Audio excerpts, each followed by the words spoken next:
wa syukran lillah, sholatan wa salaman ala rasulillah, amma ba'du. Sahabat TV Ramadan yang dirahmati Allah Subhanahu wa Ta'ala, alhamdulillah, pada sore hari ini kita dapat menyaksikan kembali acara Cahaya Kolbu Berlian, berbagi kemuliaan di bulan suci Ramadan. Insya Allah, selama beberapa menit ke depan, bersama saya, Iklimah Sulaiman, Cahaya Kolbu hadir untuk menemani waktu menjelang berbuka puasa sahabat TV Ramadan. Maka dari itu, untuk meningkatkan ketakwaan dan keimanan kepada Allah Subhanahu wa Ta'ala di bulan yang penuh berkah ini, marilah kita saksikan tausiah berikut ini. Assalamualaikum warahmatullahi wabarakatuh. A'udzu billahi minasyaitonir rajim. Bismillahirrahmanirrahim. Asyhadu an la ilaha illallah wa asyhadu anna Muhammadar Rasulullah. Alhamdulillahirabbil alamin wa bihi nasta'in wa ala umuri dunya wa din. Wassalatu wassalamu ala asrafil anbiya'i wal mursalin wa ala alihi wa sahbihi ajmain, amma ba'du.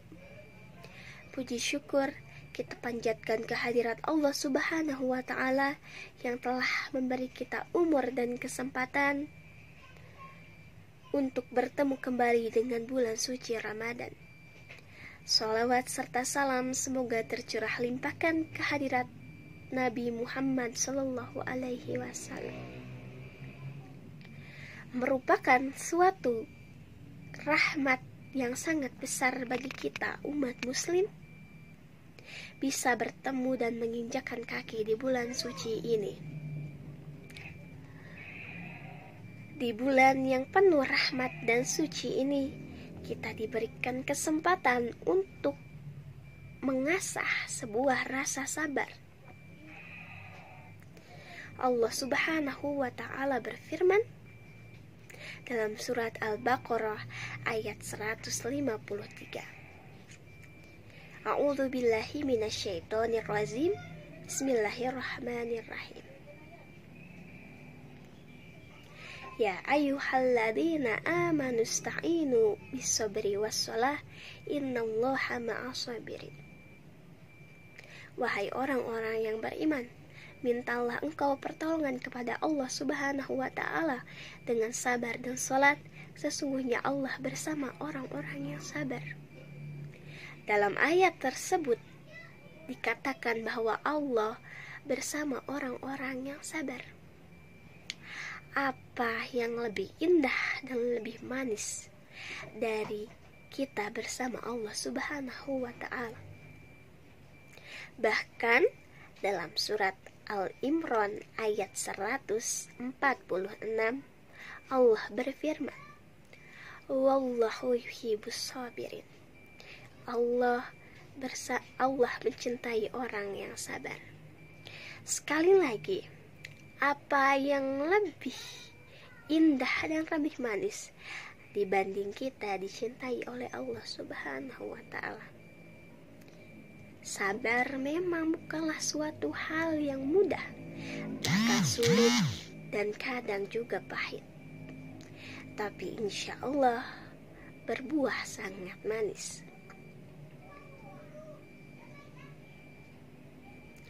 Apa arti sabar itu sendiri? Menurut bahasa, sabar artinya menahan diri. Ada 3 jenis sabar yang harus kita tahu dan harus kita laksanakan. Yang pertama, ada sabar menahan amarah. Sabar menahan amarah ini telah dicontohkan dalam kisah Nabi Yakub, ayah dari Nabi Yusuf, yang saat menerima kabar bahwa Nabi Yusuf telah meninggal karena dimakan serigala, Nabi Yakub hanya berkata bahwa sabar adalah yang terbaik bagiku. Lalu, yang kedua adalah sabar menahan hawa nafsu. Sabar menahan hawa nafsu ini telah dicontohkan dalam kisah Nabi Yusuf. Pada saat Nabi Yusuf beranjak dewasa, Nabi Yusuf digoda oleh seorang perempuan yang mengajak Nabi Yusuf untuk melakukan hal yang tidak diridhoi Allah dan dilarang olehnya. Maka, apa yang diperbuat oleh Nabi Yusuf? Maka Nabi Yusuf menutup pintu dan menjauhi perempuan tersebut. Lalu yang ketiga, ada sabar dalam cobaan. Disebutkan dalam kisah Nabi Yusuf, ada seorang raja yang bermimpi ada 7 sapi betina dimakan oleh 7 sapi betina yang kurus. Padahal sapi betina yang dimakan adalah sapi betina yang gemuk. Dan ada 7 tangkai gandum hijau dan sebagian lagi berupa 7 tangkai gandum yang kering. Lalu Nabi Yusuf mentakwilkan mimpi tersebut. Nabi Yusuf berkata, "Tanamlah tanamanmu 7 tahun berturut-turut seperti biasanya, dan biarkan sebagian tetap ada di tangkainya kecuali engkau memakannya sedikit. Lalu setelah itu akan ada 7 tahun yang sulit. Akan ada masa-masa yang sulit dan tidak ada persediaan yang tersisa kecuali gandum yang engkau simpan. Dan setelah itu akan ada kenikmatan dari Allah yang memberikan hujan yang cukup. Maka kaum itu bisa memeras anggur pada tahun itu." Itu artinya dalam kisah ini disebutkan bahwasannya seberat apapun cobaannya, sepahit apapun, kita bisa melewatinya dengan rasa sabar dan insya Allah akan tetap berbuah manis. Hadirin rahimakumullah, semoga kita termasuk orang-orang yang sabar. Hanya sekian yang bisa saya sampaikan, semoga bermanfaat. Mohon maaf apabila banyak kesalahan. Wabillahi taufiq wal hidayah. Warida wa innayah. Wassalamualaikum warahmatullahi wabarakatuh. Sahabat TV Ramadan yang dirahmati Allah, Alhamdulillah telah kita saksikan tausiah Ramadan yang pertama. Semoga kita dapat mengambil pelajaran dari setiap materi yang disampaikan. Selanjutnya, mari kita saksikan kembali tausiah yang kedua berikut ini. Bismillahirrahmanirrahim. Assalamualaikum warahmatullahi wabarakatuh. Alhamdulillahilladzi an'amana bitaufiqi wal hidayah wa nasta'inuhu bihaulihi wa quwwatihil qawiyah fa innahu la hawla wa la quwwata illa billah. Asyhadu an la ilaha illallah wahdah la syarikalah wa asyhadu anna Muhammadan abduhu wa rasuluh la nabiyya ba'da. Amma ba'd. Hadirin yang insyaallah dirahmati Allah, dalam ajaran agama Islam, menuntut ilmu merupakan suatu amalan yang menempati hukum wajib. Hal ini sebagaimana yang dikatakan oleh Allah Subhanahu wa taala beserta Rasulnya, "Thalabul ilmi fardhatun 'ala kulli muslimin wal muslimat." Menuntut ilmu itu diwajibkan bagi setiap muslim dan muslimah.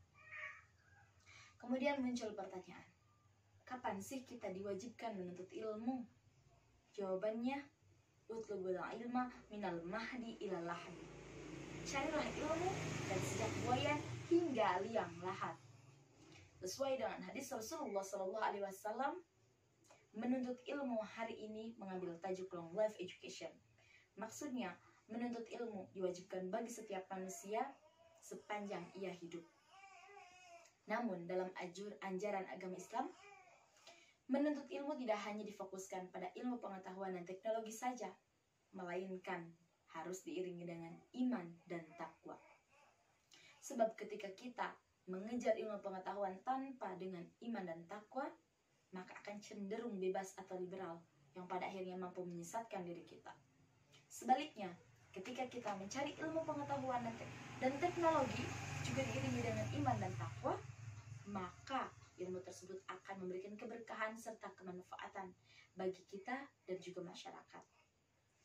Hadirin yang insya Allah dirahmati Allah, kemudian urgensi menuntut ilmu tentunya menjadi hal yang pokok. Dan di antara urgensi dalam menuntut ilmu, yang pertama, dengan menuntut ilmu kita akan menjadi pandai. Seseorang yang menjadi pandai tentu tidak akan terkena muslihat atau daya tipu orang-orang jahat. Hal ini sebagaimana yang dikatakan oleh orang barat, knowledge is a power. Pengetahuan adalah kekuatan. Dengan kekuatan tersebut kita dapat menguasai dunia.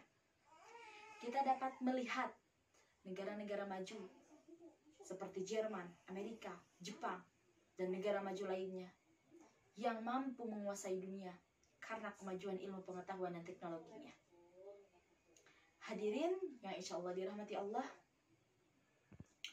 namun meski demikian, tentu ilmu pengetahuan tanpa iman dan takwa tidak akan menimbulkan keberkahan.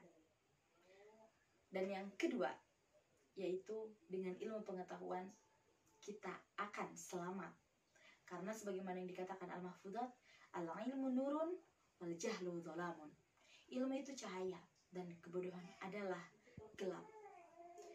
Dengan demikian, ketika kita menuntut ilmu, maka kita akan selamat menuju jalan kehidupan kita. Karena ilmu itu cahaya yang menyinari jalan hidup kita.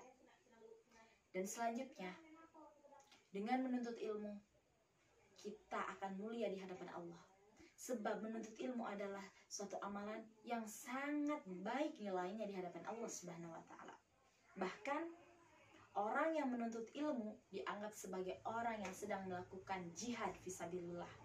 Sehingga ketika ia meninggal dalam keadaan menuntut ilmu, maka ia meninggal dalam keadaan syahid. Dan yang terakhir, urgensi menuntut ilmu yaitu dikarenakan dengan menuntut ilmu kita akan diangkat derajatnya oleh Allah Subhanahu wa Ta'ala.